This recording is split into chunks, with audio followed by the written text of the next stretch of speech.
Shiv Baba's Teachings, a translator's guide to capturing the core. जब मुरली का translation की situation होता है बाबा, हाँ, वहाँ माता सुनना अच्छा है या भाई लोग सुनना चाहिए? Student, Baba, when there is a situation of translating the Murli, is it good if a mother does it or is it good if a brother does it? TV सामने चल रही है, Baba, the TV is on in the front. Translation वहीं किया जाता है जहाँ बाबा नहीं है, Translation is done only where Baba isn't present. है ना? Is it not so? Student, yes. TV सामने रखा हुआ है, The TV is in front of you. Good second class मुरली चल रही है, A good second class Murli is going on. तो कंसंट्रेशन सुनने वालों का बाबा के ऊपर रहना चाहिए या सुनाने वाले के ऊपर रहना चाहिए? So, should the concentration of the listeners be on Baba or on the narrator, that is translator? बाबा ने Student, on Baba. अगर सुनाने वाला सुनाता भी है तो सामने बैठ के न सुनाए, Even if the translator narrates the translation, he shouldn't sit in the front and narrate it. अगर लगाव झुकाव होने की संभावना है तो If there is a possibility of having attachment or inclination, कहाँ बैठे? पीछे बैठे। where should he sit? He should sit at the back. क्या पीछे बैठ कर ट्रांसलेशन करने वाला भाई है तो ट्रांसलेशन करे, If the person doing the translation is a brother, he should sit at the back and do it.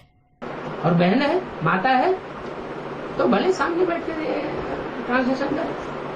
And if it is a sister, a mother, she may sit in the front and do the translation. कन्याएं माताएं सब होती हैं, द्रौपदियां, सीताएं, All the maidens and mothers are Draupadis and Sitas. Putana सुपन खातू नहीं होती, They are certainly not Putnas or Shurpanakas. और पुरुष तो सब दुर्योधन दुशासन होते हैं। What about all the men? They are Duryodhans and Dushasans. Translation भी कैसा करना? एक्यूरेट ट्रांसलेशन होना चाहिए, शब्द बाई शब्द। Clarification. Student, how should we do the translation as well? Baba, the translation should be accurate. It should be word by word. Student, Baba, clarification? Clarification नहीं, clarification तो बाबा देने वाला है। Not clarification. It is Baba who gives the clarification. Clarification दे दे करके तो 63 जन्म में विद्वान पंडित आचार्यों ने ये सत्यानाश कर दिया। It is just by giving more and more clarifications that the scholars, pandits, teachers have brought about ruination in the 63 births. ये शास्त्र क्या है? क्लैरिफिकेशन ही तो है।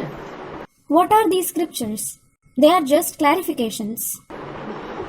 वेदों के जो ऋचाएं हैं उनका क्लैरिफिकेशन आरण्यक में ब्राह्मणों में आया, शतपथ ब्राह्मण वगैरह जो लिखे गए, आरण्यक लिखे गए।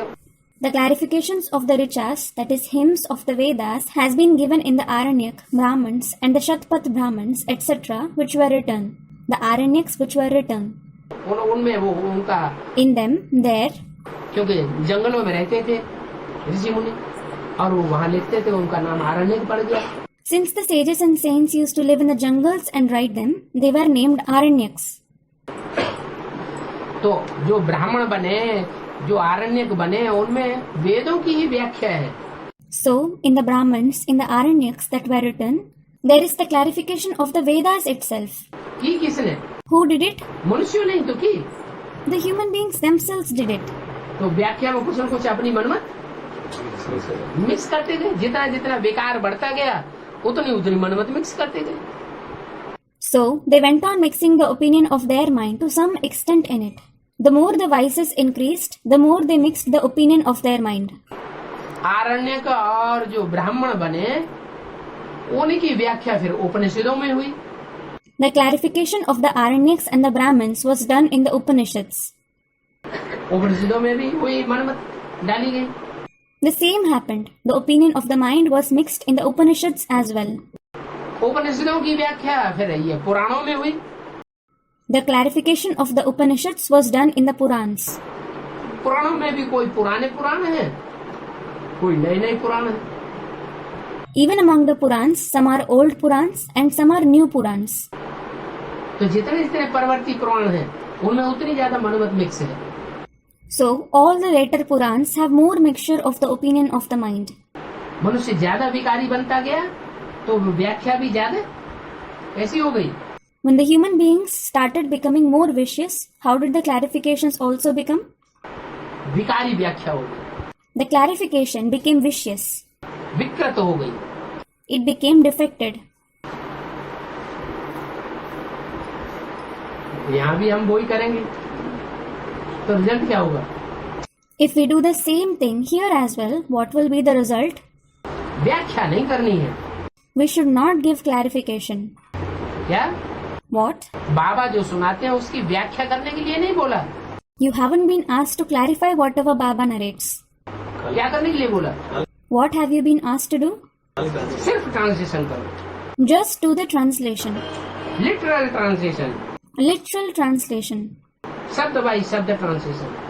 Word by word translation. समझो, अपनी मनमत घुसेड़ करके व्याख्या करके उसका उल्टा अर्थ नहीं कर देना।